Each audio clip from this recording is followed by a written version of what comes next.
why is Canada charging almost 300% tariff on most of the dairy products that it's importing? Why US making a huge issue out of the dairy supply management in Canada? Why are we not exporting the milk or to other countries? Why is US the one and the biggest customer of Canada?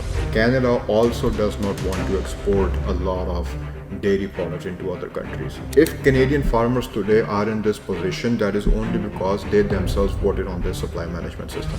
There is no direct subsidy cost to government. Canada's supply management system operates without direct government funding. The other farm can sell their quotas to this farm for whatever price they think.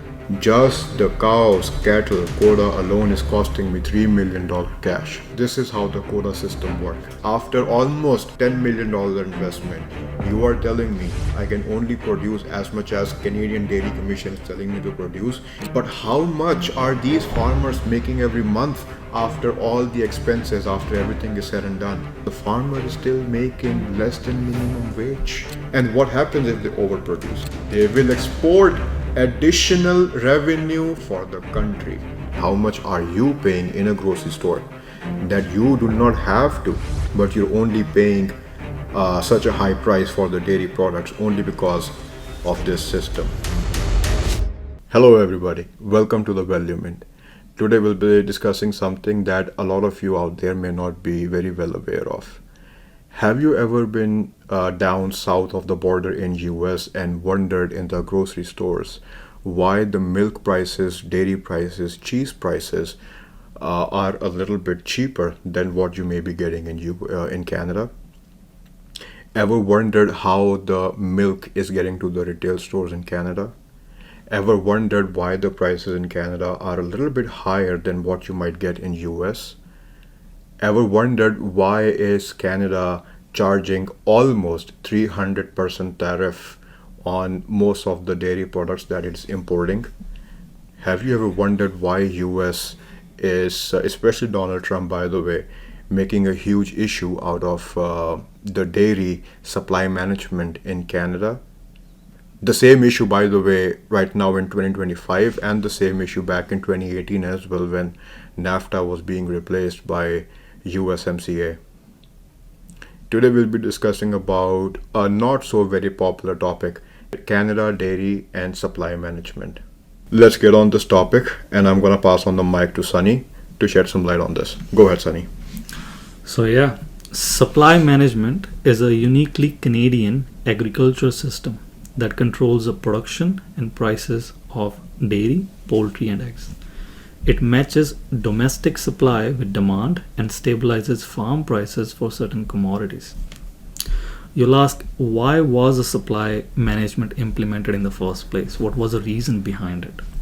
Well, before supply management, there was chaos in the market.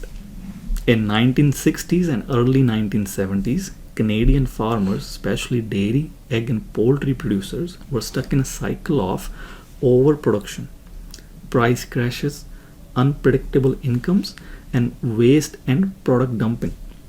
Milk, for example, was being dumped in ditches or fields because there was no system to match supply with the actual demand. Meanwhile, competition between provinces made things worse. For example, egg producers in Manitoba were shipping eggs into Quebec and undercutting the prices. Provinces began putting up trade barriers against each other. It got so bad that it led to what people call the chicken and egg war. That's the reason why government steps in. And in response, the federal and provincial governments decided to coordinate the production, stabilize farmer incomes, and the price wars between provinces, avoid overproduction and waste. In 1972, Canada passed Farm Products Agencies Act, which laid the legal foundation for national marketing agencies, starting with the Canadian Dairy Commission. By 1972, Canada had a national milk supply management plan in place. Archit, would you like to describe how does that even work? Yeah, I think people need to first be aware of what dairy and poultry supply management in Canada really is. To oversimplify the explanation, if you look at some countries like the US or Mexico or Australia for that matter, Australia is a fun one to understand, but let me get off to US and Mexico first. When they are working with producing eggs, when they are working with farmers, the farmers in US do not have a supply management in place. What supply management is? Government interference. What government interference is? Now, this is not something where the government is trying to step in into a private industry and telling everybody this is how you should do. Well, somewhat similarly, but not a lot. In US, if you have a farm, if you are a farmer, if you have a lot of cattle, and if you are producing eggs, you don't have anything stopping you and telling you, okay, this is how much you can produce, or this is how many cows you can have on your farm, or if this is how much cattle you can have on your farm, or this is how much milk you can milk in a certain month, day, week, or a year. Versus in Canada, what you have is a system called Dairy and Poultry Supply Management in Canada. Like Sunny said, it was formed in 1970. Before 1970, post World War II, a lot of farmers, they were having an issue with controlling market fluctuations on dairy and egg and poultry prices. What that means is you had overproduction. You have milk coming in the country from the US. You have dairy products coming into Canada from other countries. While the farmers in Canada, they were having a little bit of issue and they were poaching the Liberal government. Back then it was a Pierre Trudeau Liberal government. And they came out with a solution. The solution that they came out is a supply management. They formed an agency called the Canadian Dairy Commission. What this means is you have a control over how and when and in what quantity can you really produce milk, eggs, and how many cattle and how many dairy farmers you have in Canada. You can basically control the whole industry, the whole farming industry. This is how dairy management really works. You, like Sunny said, there are three pillars to this supply management system in Canada. The three pillars are price control, import control, and how you manage the production of the dairy farming industry in Canada. They do not like imports of dairy products, whether be it milk, whether be it eggs, whether be it any other dairy product from other countries. Canada also does not want to export a lot of dairy products into other countries. What this system does is try to create a blanket over the farming industry and telling them, okay, you will only focus on the domestic, national, within Canada only. You will focus only on the domestic consumption and production. If right now we have 40 million population in Canada, then you will solely focus on the 40 million people only. Do not focus on exporting to other countries. Do not focus on creating some trade deals with other countries. Okay, we will give you more eggs and dairy, and in return this is what we will take. Da, da, da. What that means is if the Canadians will not consume more than a certain amount of milk, eggs, or dairy products in a year, the supply management will not let the farmers produce more than that. In US, what happens if you own a farm? You have 500, 600, 1,000, 2,000, 15, and there are some farms which have more than 20,000 cows, just the cows. Imagine other cattle that they have in their herd. So much cattle that they have in their farms. Imagine what happens when you overproduce milk than what the country needs. What happens with all that milk, eggs, other dairy products that are overproduced? You might think the retailers might be able to sell them for cheap. Well, that is one part. What happens to the other? Because retailers cannot take everything. All that overproduced gets spilled over. Well, what if all that overproduced you could have exported to other country? This is where supply management really comes into a controversial light. Now, I can explain you a lot more, But let's keep this podcast going. What do you think about all this, Sunny, so far? Yeah, yeah, I agree. There's key import controls that supply management has already put in place. High tariffs are applied to imports beyond a small quota to prevent foreign oversupply from entering Canadian market. Under World Trade Organization rules, Canada maintains very high over quota tariffs. For example, about 241% on milk, 245.5% on cheese, 295.5% on cream, and 298.5% on butter. These import barriers uphold the domestic price structure by keeping out the cheap imports. For example, say US farmers, like you discussed, they have 2,000, 3,000 cows. Obviously their efficiency would be much higher. Their cost to produce per milk per cow would come less as well to the consumer cost. If that sort of supply comes and dumps over to Canada, the Canadian farmers will be impacted very bad. And that is what this control imports does for the Canadian farmers. This pillar has made supply management a flashpoint in trade talks, as discussed later. Well, we'll discuss about, for example, what are the key or principles regarding how, say, milk under supply management has worked. The government has set some how much milk Canadians will need next year. That demand is turned into national quotas divided by province and then by farmers. Each farmer is guaranteed a stable price for milk. Imports of foreign milk are kept to a strict minimum. What's the result of all of this? Farmers get predictable, stable income. Consumers pay more at the grocery store, but prices are stable. Canada has very few farm bankruptcies in these sectors. Think about if there is ever an outbreak or if there is ever a recession for whatever reason and consumers are not able to buy the amount produced, what will happen to that farmers if they're in an open market, if the prices are adjusted to a global market? Well, a scenario could be seen in US, New Zealand, these countries, where if something happens bad, then what ends up happening is the farmers, the small farmers, are the real ones that are hurt very bad because they do not have a year over year stable income to work with. And if something goes bad a year, their farmers, they go under the bank, and either A, they file bankruptcies, or B, they go and join with the big firms. Archit, what do you think about it? Yeah, you just said, Sunny, Canadian farmers will suffer with more imports if US were to export more to the US.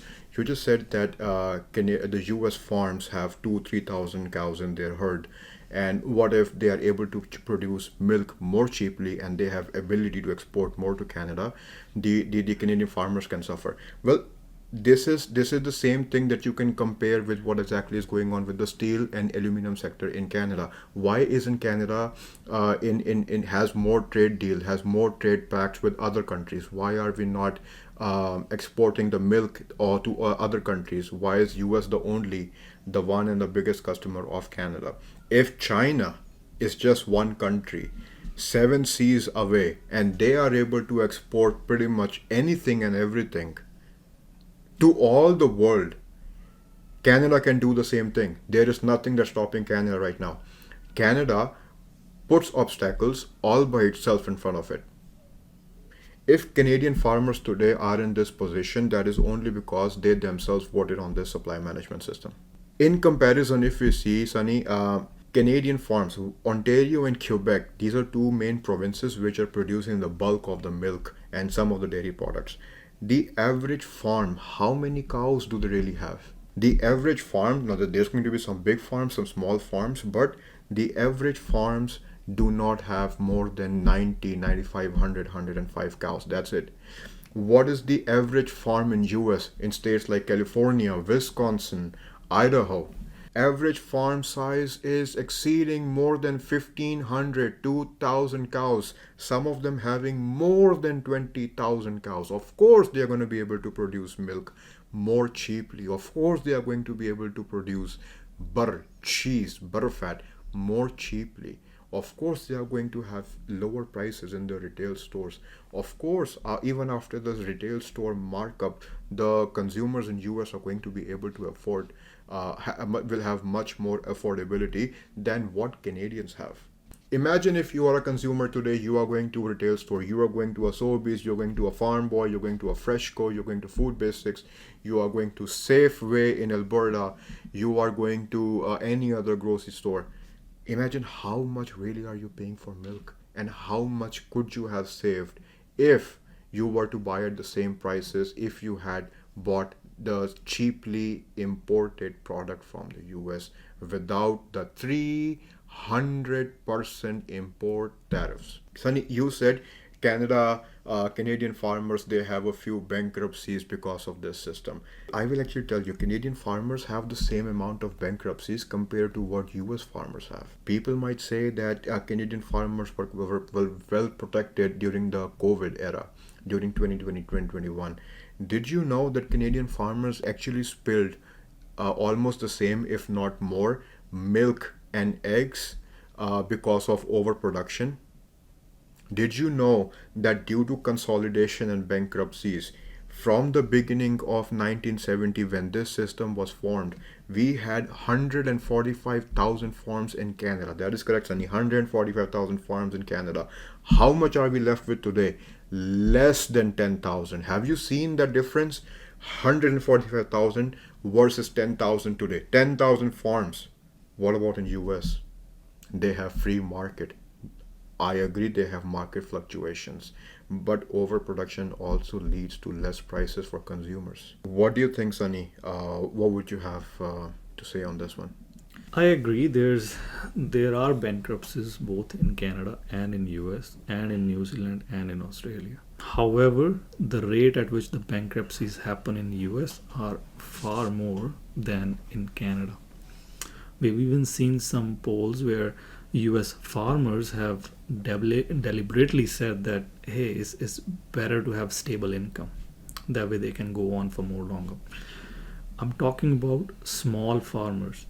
If you take those into consideration, there's a lot of demand pursuing from the US side as well, where they are in terms with Canada's supply management, in terms about how well they are protected against any foreign interference. That might be a reason where and why most of the small farms, for example in Canada, when we say small farms, we're talking about less than 50 cows, and in US when we talk about small farms, we're talking around 100 cows. The big difference, however, even the small farms in Canada or the small farms in US, the protectionist view of Canadian government is having a levy on Canadian farmers. That way they know they have predictable income and stable income year after year, which leads to them being more in the market and more as a farmer. In the US, it is going worse than the Canada. The other reasons involving and helping out Canadian economy are predictable supply for consumers. For example, during 2022 and 2023, US egg shortages caused by avian flu, they drastically impacted US. However, on the other hand, Canada did not experience similar disruptions thanks to its regulated production and inventory planning. They were quick to act. Now, they had small farms in Canada, regulated farms in Canada.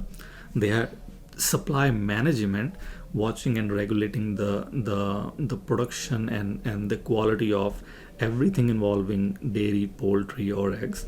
They could act and dissect that really soon and as soon as possible, and that led to less disruptions in the marketplace. There's less price volatility for consumers as well. Now, we have seen Canadian consumers, they pay a higher baseline price than US. However, there's less volatility. During the avian flu outbreak, US prices, they surged really high. They even went around 200% for certain commodities when they were impacted. Canadian market, on the other hand, they were not impacted that bad, and that leads to consumer trust as well. That leads to a stable economy in having the food source and supply managed very well. There's few other benefits to Canadian economy as well. There is no direct subsidy cost to government. Unlike US and EU, where billions in subsidies support the dairy sector, Canada's supply management system operates without direct government funding. However, these costs, they are passed on to consumers at the checkout, which proponents argue is a more budget neutral for the government. There's high quality and food safety standards that are adhered to in supply management for Canada than is being seen in other markets. Canada has already banned growth hormone use, and where we see other markets, they are still using it, especially US. Then we see there's a high support in maintaining family farms and rural communities in Canada. This has preserved rural lifestyle, especially in Quebec and Ontario. Imagine if you run a bakery, a small bakery. 1 month everyone buys bread, so you're making money. The next month people stop buying, and you have to throw out loaves and take a loss. That's what dairy farmers faced before supply management, a boom and bust cycles. Now imagine the government says, hey, we'll tell you how much bread to bake based on how many people need it, and will guarantee a price that always covers your cost. That's basically supply management. It stops the chaos. Or think of toilet paper during the pandemic. Everybody panicked. Shelves were empty. Now imagine that for milks or eggs. In Canada, under supply management, shelves stay stocked because the system is designed to match production to actual demand. So instead of overproducing or underproducing, farmers make just enough, which keeps grocery stores full even during global supply issues. What's your viewpoint on that? Yeah, Sunny, here's the thing. You said that Canadian farmers, they have a predictable supply in Canada, predictable income, sorry, because of this system. This is what I have to say for the predictable income for the farmers. Farmers in US, they are not going out of business. Even they are also having a predictable income. They don't have anything unpredictability. The same unpredictability or predictability that the Canadian farmers have under the supply management system in Canada, the US, if not more or less, they also have the same thing in the US for the Canadian farm, for the US farming industry. The only thing in Canada, the farmers are doing different than what the farmers in US are doing, is that under the supply management system in Canada, Canadian farmers, they are producing just enough. Let me introduce to a brand new concept, quota rights. There are some quota rights, and we will just talk about quota rights, what they are, sometime later in this video. But let me just tell you about the predictable income. Even in Canadian supply management, they are producing just enough what the Canadian Dairy Commission is telling the farmers to produce. If you have overproduction, again, Canadian farmers are doing exactly what the US farmers, spilling, culling. And for those of you out there who do not know what culling is slaughter, to control the amount of cattle that you have in your farm. Culling is also something that you do when you have economic issues like a flu going around in large herd. Now, you also said that Canada, they also have predictable supply of dairy under this system. So does the US. US might actually overproduce, The retailers, the consumers, they don't have any issue about how much, they don't have any issue on, oh, there was no milk on the shelves in retail stores.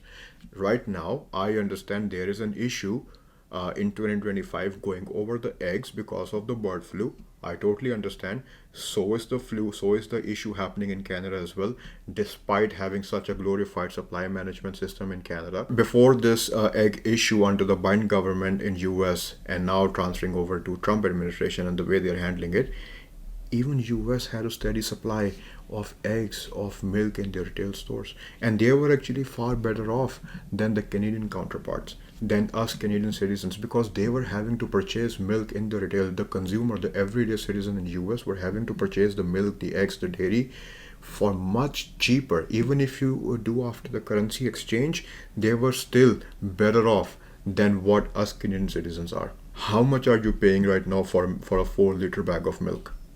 I think it's almost $7, $6 and $1.50 or $7. US, they are not selling more than, if you go to US and buy a gallon of milk, they're not selling it for more than $4. Why is it that this supply management system is restricting the consumers to actually pay more at the retail stores than what we could have paid if there was no supply system in Canada? Now, there was another thing that you raised issue here, Sunny, about the growth hormones, about the prevention about growth hormones, and this is something I'm going to counter that with. Similar to how Canada is producing the dairy in Canada and exporting whatever it can to other countries, is exporting beef to Europe. Now, there are certain items in dairy industry that come under the dairy supply management system, and there are some items under the system that are not covered by the supply management. And the dairy products that are not covered by this system are beef, pork, corn, grains, pulses, and there are a couple more that are not covered in this system. And under the Canadian and EU trade deal that Canada has under CETA, Canada is supposed to export beef into Europe. And you know how Europe is receiving this beef? They are putting a restriction on Canadian beef, that all the beef which is supposed to come over from Canada into the Europe has to be certified that it does not contain any growth hormone. So we cannot say that the supply management system is preventing the growth hormone from coming into Canada. If we were to import a lot from US or from other countries, we can also put specific restrictions on exactly what can we export and what can we import regardless of the system. What would you say here, Sunny? Yeah, I agree to a certain extent. There is a lot of key differences between how Canadian farmers are working with supply management and how, for example, countries like US, New Zealand, Australia, they are working without supply management. Some of the things are income stability. Canadian farmers, the prices are set using a cost of production formula. So farmers, they have income stability in place. On the other hand, the market or the global market is deciding what prices the farmers are going to have in US, New Zealand or Australia.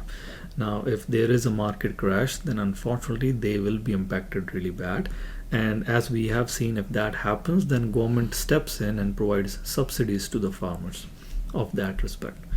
There's very low risk of bankruptcy in Canada. Compare that to other countries like US, New Zealand, Australia. There's more volatility in terms about prices are driven by global market trends. For example, demand from China, New Zealand, they saw even a dairy farmer having 400 plus cows, but no quota, and the farm itself could be profitable or bankrupt depending upon Chinese demand that year. So that's a lot of volatility in terms about the market fluctuations. Then we have there is a quota system in Canadian farmers that we just talked about. There is no quota system in other countries like US, New Zealand, Australia. So there's a lot of wealth tied to quota in Canadian market, or Canadian farmers. They have a lot of wealth tied to that, whereas on the other parts we do not see that. There's a lot of expansion limits. Canadian farmers, they are under quota production controls. But one second, Sunny. I'm going to interrupt you here. For those of you out there who may not know what a quota really is, like I mentioned earlier as well, I do not know how many of you guys out there know about the cap and trade system that Ontario had back in 2017 2018, or the cap and trade system that Quebec still does have, by the way. When Doug Ford was elected in Ontario in 2018, he actually scrapped the cap and trade system. Quebec today is still following. So essentially what cap and trade system is, that you can produce carbon emissions to a certain limit, and if you want to produce more, if let's say you are producing a certain part made out of steel or aluminum, your factory needs to use some materials that might release some carbon emissions. If the demand is more, you have to put in more, and if you put in more, your carbon emissions will increase. What will happen if you reach the limit of producing carbon emissions, if you're producing even more than what your permit allows you to release? Well, then you don't have to apply for permits with the provincial government. What you would do, you would go to another competitor of yours and you will ask them, hey, you have some excess permits that you do not need, you are not overproducing, let me buy some of your excess permits that you're not selling, and they can sell it for how much they want to sell their permits for. Similarly, in the quota system for the Canada Dairy and Poultry Supply Management System, how the quotas work is, if you own a farm, you have cattle, you have cows, you have chickens, you have turkey, you are producing milk. You can only produce milk with these quotas as much as the permit on the quota allows you to. If the quota allows you to produce a certain amount of milk, allows you to produce a certain amount of eggs, allows you to have a certain amount of chickens, you can only do how much that quota, that permit allows you to.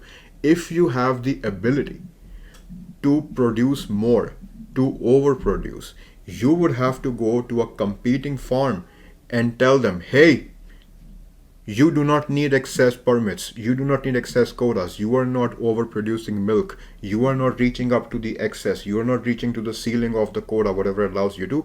Let me buy yours, because I am overproducing. The other farm can sell their quotas to this farm for whatever price they think. Mostly the quota prices are well adjusted by the provincial boards, by the provincial counterparts. But again, these quotas, if you imagine, they're extremely expensive. You might ask me, okay, Archit, what does the quota really apply to? The quota applies to your cattle. How much per cattle can you produce? For example, if I am a farm owner, I want to buy a quota, I have to see, if I buy a cow, how much can the cow produce milk over its lifespan? Now, I cannot start a farm business with just one cow. I have to own 20, 30, 50, 60 cows, how much ever investment I put in. But before I even go ahead and make a purchase on the farm equipment, milking equipment, employees, the land that I'm gonna use my farm on, the barns, the lighting, I have to go and buy these quotas. One of these quotas, if you imagine, is going for almost $30,000.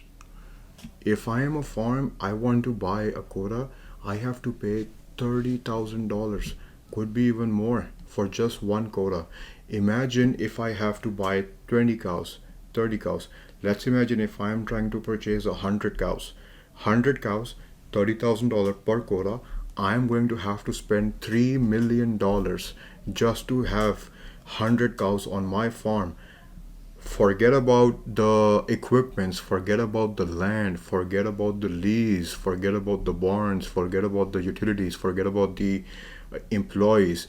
Just the cows, cattle, quota alone is costing me $3 million cash. This is how the quota system work. But why don't you continue, Sunny? Yeah, we looked at a few numbers trying to see what could you work with in terms of the number of cows. Then again, I could be wrong. I might be right. I might be within 5, 10, 15% of the range. But these are the estimates. For the bare minimum for a farmer to work in a full-time family farming, you'll need bare minimum 40 to 50 of cows in the barn. Sustainable scaling is around 60 to 80. We look at, okay, if that's the case, we want to work with 60 cows. How much land would I need, or how much would be the equipment cost, quotas cost to start a bare 60 cow operation, and how much would all of that conclude to, right? Looking at a few numbers, the land cost. Now each cow typically requires about an acre to acre and a half of the land. For 60 cows, we're looking at around 60 to 90 acres of the land. In Ontario specifically, we're ranging from 8,000 to 15,000 per acre. The total cost of the land itself is anywhere up to 500,000 to $1.3 million. Now, equipment and infrastructure cost, that's a major one as well. Barn construction, it takes a lot of the cost in itself when you're trying to implement a barn or a stable for the cows. You're looking at around 100 to 120 feet square foot for per cow, and for 60 cow operation, that's around 6,000 to 7,200 square foot. Estimates range from $100 to $200 per square foot, totaling it to around 600,000 to a 1.4 million operation. Milking equipment is also not cheap. You're looking at, for 60 cow herd, you're looking at around $100,000 to $200,000 in investments. Then we have feed, storage, and handling. That's another 50,000 to 100,000. Your bunkers, your soilers, where you'll need to store the feed. Then we have manure management. That itself, to handle the manure, you'll need to have storage and spreading the equipment. It can range anywhere up to 50 to 150,000. Now, comparing that to the quota. Quota in Ontario, as you mentioned, that's around $30,000. The recent cap that we have on Ontario, we see $24,000 per kilogram of butter fat per day. For that requirement for a cow to produce, let's say 1.2 kilograms of butter fat per day, and if you have 60 cows, that's going to be around 72 kilograms of butter fat per day. That total itself will accommodate or accumulate to around $1.7 million.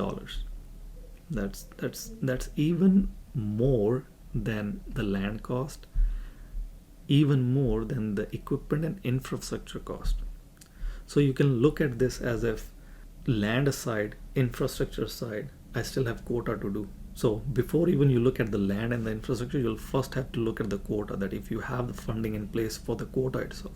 The cows itself, they are ranging anywhere up to $2,000, $3,000 each, and the total cost would come up to be $120,000 to $180,000, being the total expense of the operation coming up anywhere between $3.2 million to $5.3 million, out of which the bigger portion, which you would not expect, but it is the quotas, around $1.7 million. The land is varying anywhere from 500,000 to a 1.3 mil. Your cost of infrastructure or the bonds, that is varying as well. That is anywhere up to say 600 to 1.4 mil. Your quotas are set. That's a set cost. That's gonna be anywhere around 1.7. It could be 1.5, could be 1.6, but the variation is not that big. What would you like to say on that, Archit? You are hitting the nail right on the head, Sunny. Just the equipment, buying the land, farming equipment, I think you might want to put it around $3 million, $4 million, $5 million, and on top of it, the farmers have to see how many quotas they have to buy. Quotas alone is for just the 80 herd cow. calculate this. If you have $30,000, and this is, by the way, in Ontario, if you go to Alberta, one of these quotas can cost you almost $60,000-$70,000 because of less population, because of less need. If we just talk about Ontario and Quebec alone here, where the quotas are $30,000, and if I have a herd of 80 cows, how much would I have to spend? How much would that be roughly? 30,000, 200, $2.4 million. $2.4 million, and then $5 million for the land, equipment, leasing, barn, manure, feed, and all the other fun stuff. And after this, you are telling me that I can only produce a certain amount of milk? After this, after almost $10 million investment, you are telling me that I only have a certain amount of limit that I can sell. I cannot overproduce. I can only produce as much as Canadian Dairy Commission is telling me to produce. I can only produce as much as the quota is telling me to produce. These are the issues. Some people might say that, okay, the Canada Dairy Supply Management helps the farmer have stable income. Check this out. Would you agree with me, Sunny, that not everybody has $10 million in cash? Yeah, I agree. Now, if you do not have $10 million in cash to buy the quotas, to land the equipment and everything, that means you would have to go and knock on the door of the bank. Hey, Mr. Bank, can I have a loan of $9 million, $8 million? Hey, Mr. Bank, I have only $500,000. Can you lend me another $8 million, $9 million, $10 million? So now I have a loan, I have a monthly expense that I have to pay in mortgage. Then I have property taxes, I have utility bills, I have employee expenses, your monthly expense to run the operation. So you might say that although the farm, the equipment, everything added up will cost $10 million, but how much are these farmers making every month after all the expenses, after everything is said and done? If somebody is working at a Tim Hortons, somebody is working at a McDonald's, somebody is working at Starbucks, how much are they making at a minimum wage? They are making close to $40,000-$50,000 a year, maybe a little bit less. Would you say is the farmer making, after $10 million investment, would the farmer be making $100,000, $500,000, $1 million a year? No, the farmer is still making less than minimum wage. So they have a $10 million operation, but that is only on paper.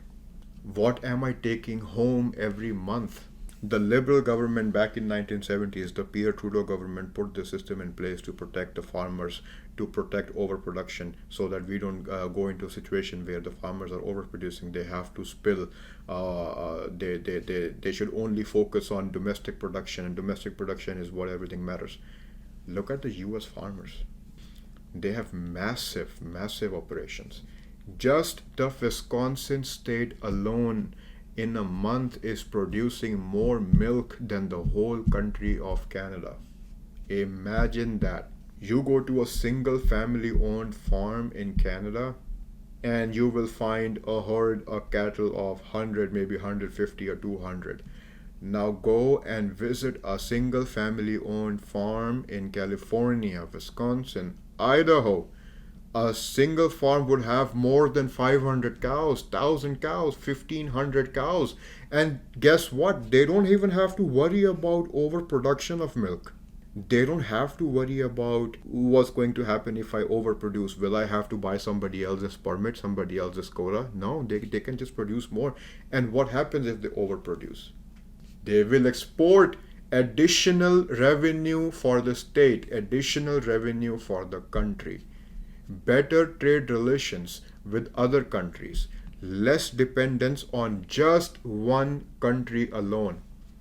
What will happen if Canada had that ability where they could export more than they had? Is Canada or is Canada not exporting oil, LNG, natural resources? Yes, Canada is, because Canada has the ability to produce more. That is exactly what they're doing. But they are selling it only to the US. In my opinion, I think they should have a better hold of its industry. The country should do a much better job by not just 75% of all the exports are going to the US alone. 75%, guys. 75% of all the exports from Canada are going to US alone. And people are asking, Why is Donald Trump taking such a drastic action against Canada? We wanted Donald Trump to win, and he's imposing so many tariffs on Canada. Well, because you are exporting everything from Canada is going to US, he can and he will and he is doing it. What if Canada had other partners beside US? We have a lot of YouTube channels going on that say that you should not have all your investments in just one basket. Why did the country who is supposed to be led by all these so-called exports, why did they do exactly the same thing? They invested all their eggs into the same basket. Why did they not spread it around? Did you see trade deal by trade deal by trade deal? The supply management system in Canada is actually getting withered down. Before the CUSMA negotiations in 2018, when NAFTA was replaced by CUSMA, Canada was supposed to import under the old NAFTA arrangement. Canada was supposed to import about 2.59 or somewhere around between 2 and 3%. What happened after the NAFTA negotiations? 3.6%. Under CUSMA, 3 point something percentage with the Europe trade deal under the CETA. Another 3 points under the Trans-Pacific trade deal. That's almost 9%. Trade deal by trade deal, the supply management is ultimately getting withered down. When was the last time you saw Mark Carney? When was the last time you saw Pierre Poilievre? When was the last time you got Justin Trudeau coming out and shouting against or for Canada supply management? Why does nobody very well aware about the supply management system? It is working as a cartel in Canada. What are your thoughts on this, Sunny? Yeah, there's key things that we see in countries like Canada and Australia, US, and New Zealand. We in-house in Canada, we have a aging farmer population. There's a high cost of barrier to entry. There's not a lot of new farmers that are actively participating or doing farming. The quota itself is a high cost. On the other hand, you see in US there's very few small farms left. They're all being switched over to large farms, large agri businesses, as they say. Canada's model prioritizes stability, food security, and family farms. On the other hand, models like US, New Zealand, Australia, they prioritize competition, export growth, and low prices, but with higher risk. If there is a downturn in economy, they are hit very hard. Their prices are surged in-house. Domestic prices they skyrocket. Their shelves might go empty. Those are the things that you consider. The farmers, they might file bankruptcies if they cannot have an income year after the year. Even 1 year is 1 year is the term for a small farm. Those are the things. Look at this, Sunny.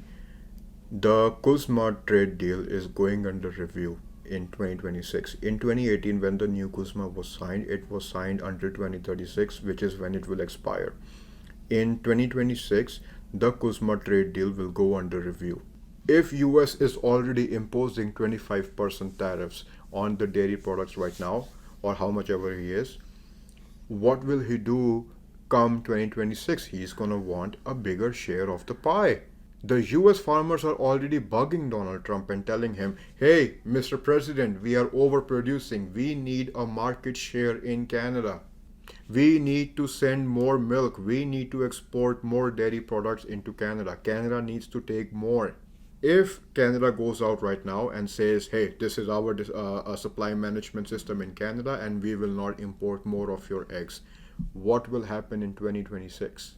Trump had a narrative during his first presidency, during his first term. He was against NAFTA. Was it because he was trying to renegotiate? Was it because he was trying to build a narrative that he was against and wanted a better deal in the negotiations? What exactly was he trying to do? Nobody knows. What exactly will happen in 2026 when the CUSMA trade deal will go under review? If he does not get a bigger share of the pie, he will want more in 2026. He's gonna say, okay, in 2018 we got 3.59, give us 3% more, give us 5% more, could be anything. What will happen then? Would Canada step up and say, okay, no more CUSMA deal just to protect the dairy system? This is what I don't understand. Why is a country protecting their dairy and poultry supply management more than the steel and aluminum sector? Why did Canada not come out and say, hey, Mr. President, do this, otherwise no more steel for you? Do this, otherwise no more aluminum for you. Hey, we will not take more imports from US for steel and aluminum. So many jobs are dependent on the auto sector in Canada. Trump just announced he's gonna impose 25% tariffs on the automobiles going from Canada into US. Now there have been some headlines that the tariffs on the auto sector in Canada are only going to be imposed on the percentage of the car that is having parts not built in the US. But still, I think there was a news headline by Doug Ford where he said out of 25%, only 12.5% would be realistically imposed on all the cars going from Canada into US. But 12% is still a lot when you are managing manufacturing, processing, and creating cars on that volume, where not only do you have to cater to the domestic demand but also to the demand in US. And trust me, the US has 10 times more population, more than 10 times the population of Canada. Why is Canada not protecting those other industries like it is protecting the dairy supply management? By this time, most of you guys already know how the steel and aluminum tariffs are being impacted in Canada, what's happening to all the major players in that industry. By this time, you guys have already searched your chat GPTs and your Geminis of the world and searched who are the auto sectors in Canada. How many of you really how many were you really aware about the dairy and poultry supply management system in Canada? There was this very interesting interview that I was watching just last week by a party leader in Canada. His name is Maxime Bernier, and he founded the party called People's Party in Canada. They don't have a lot of seats in the party. They don't even have a party status yet. But this is what he said. He was a part of a conservative government under Andrew Scheer, and he left the Conservative Party because his allegedly values did not align with them. He went out and he created his own party. And I don't know how many of you guys are aware about this. When Andrew Scheer left, there was a voting system in the Conservative Party.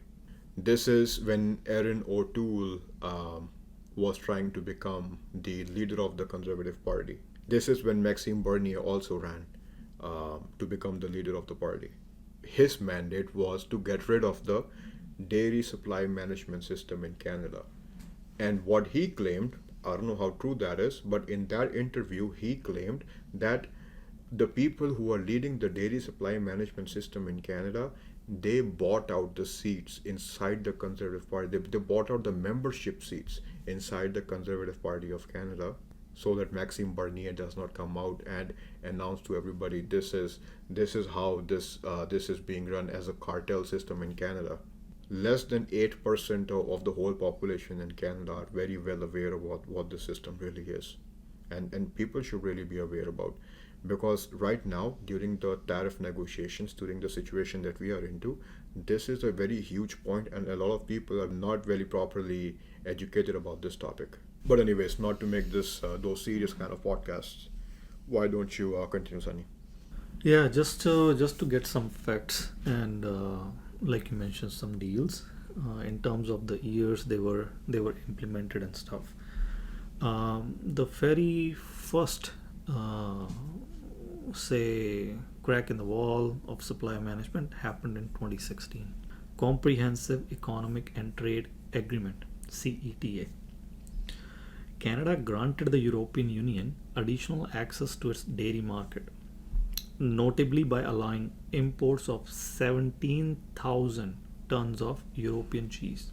Calculating the market share, how much would that hold from domestic market? That's around 3%.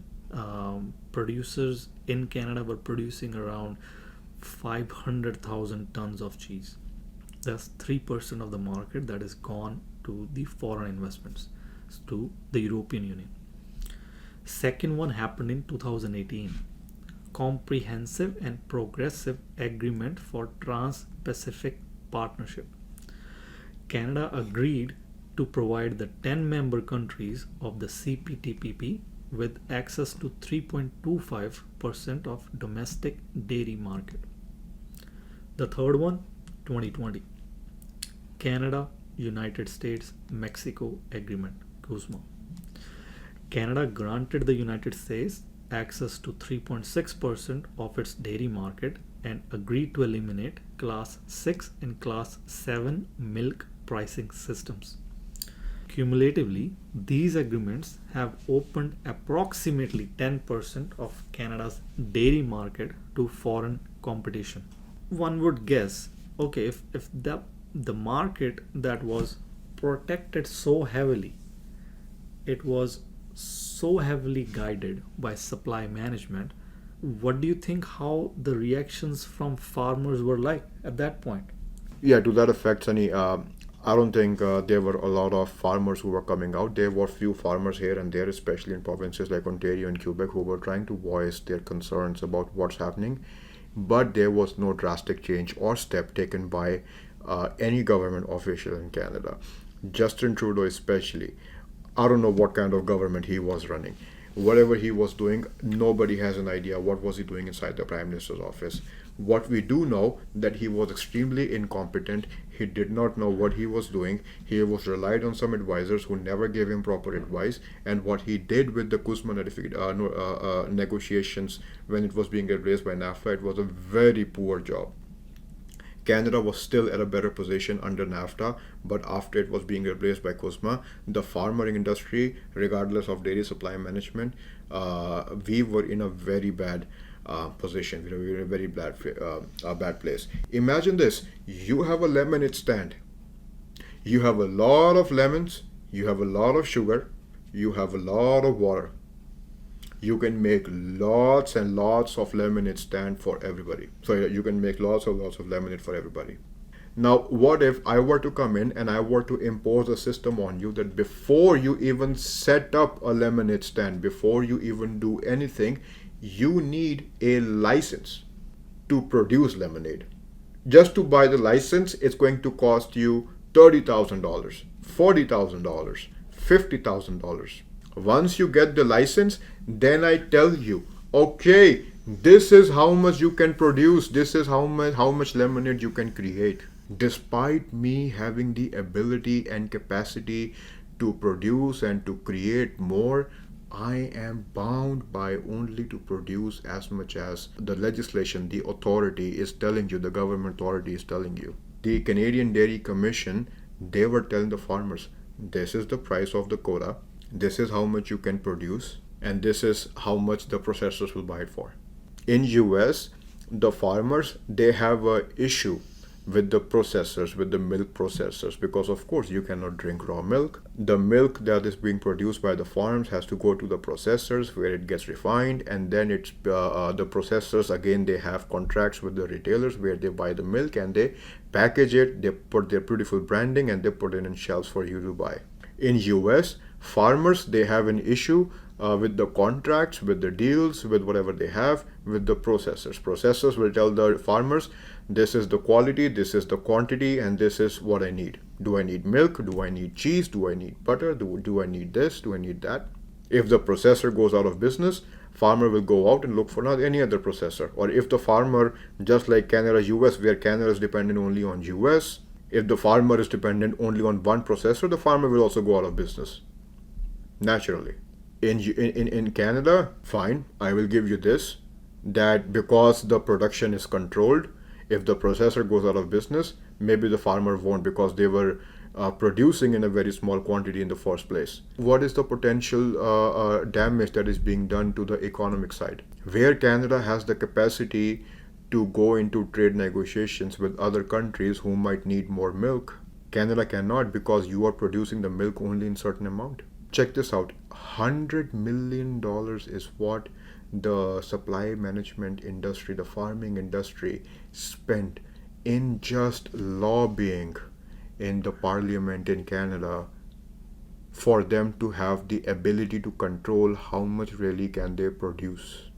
Now, after eating $100 million as a politician, as a member of parliament, you will not go out and you will not say bad things. You will not badmouth the supply management system in Canada because now you have all that money in your pocket. But there needs to be a proper conservative right now in the government who can go out and voice. There are some farmers, very small quantity of farmers, among the farmers only very small quantity who may be pro, who may be in favor of the system, but vast majority, they have the ability and the capacity and the equipment to produce more so that we can export more, so that we can go in a better negotiation, so that we can be in a better side of the negotiation table. When you're going into negotiation, of course, this is negotiations 101. You want to be on the side with the most leverage. What do you think, Sunny? I agree. Need to have the better leverage to really make the deal in your favor. Otherwise, you will move the ship in the direction where the other person is looking to move. There's a lot of things, a lot of viewpoints from farmers. For example, the feeling like of betrayal by the government that has been there for 50 years, thinking about having a supply management in place that is protected by any foreign trade deals. All of a sudden, in 4 years of a spam, they lost 10% of the volume, turned into be 10% of the market share. 10% of the market share went into a reduction in quota value, and then a reduction in their home market as well, so a reduction in their income as well. That was a sentiment that was going around somewhere close to 2016 when the first CETA was implemented till 2020 and even further. It was mixed feelings of betrayal and a feeling that okay, what should be done to have something in place, and try to either lobbying the government or trying to put a viewpoints up front, or launching some protests, or trying to be in the upfront from the farmers. That way these things they are avoided and they do not happen at all. There were a lot of government response that we see over the years. The very first one being in 2017, Dairy Farm Investment Program, DFIP. It was a 5-year $250 million incentive aimed at assisting dairy farmers in adapting to market changes resulting from CETA. That was the first one that came in. The second one is direct compensation payments. By December 2022, over $3 billion had been allocated to support supply managed sectors impacted by CETA and CPTPP. For example, a farm with 80 milking cows could receive compensation through direct payments totaling approximately $106,000 over 6 years, with payments on a declining scale.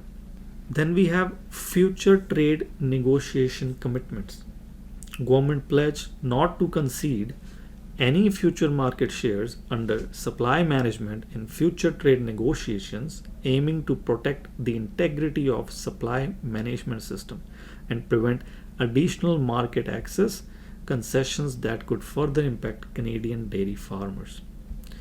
A notable development is Bill C-282.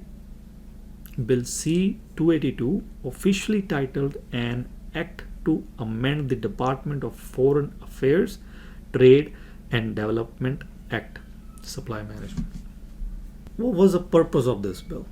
The sole aim was to legally prevent Canadian negotiators from offering increased market access to supply managed sectors in future trade agreements.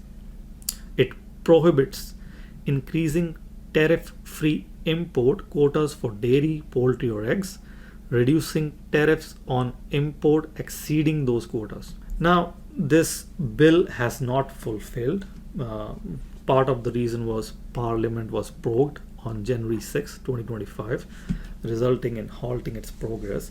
However, if you look at the timeline of this in the legislative journey, the bill was introduced in House of Commons in June 2022.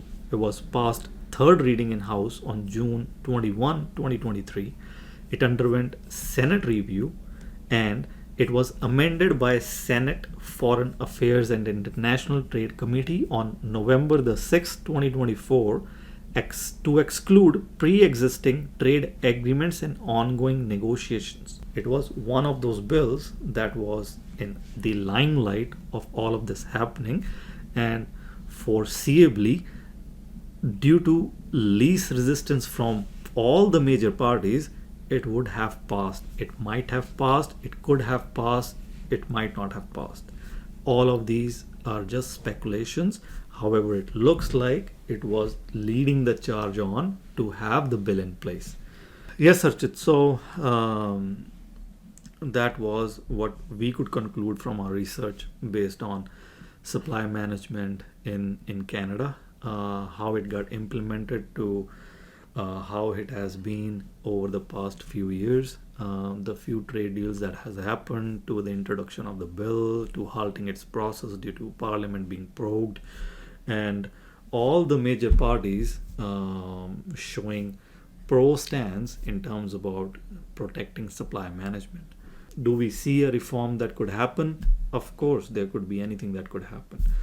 Do we see that as a consensus in Parliament, or as in the debate in Parliament, raising the voice that supply management should not be in place? We do see one of the previous members in Conservative Party, which was Maxime Bernier, leading the charge on abolition of supply management.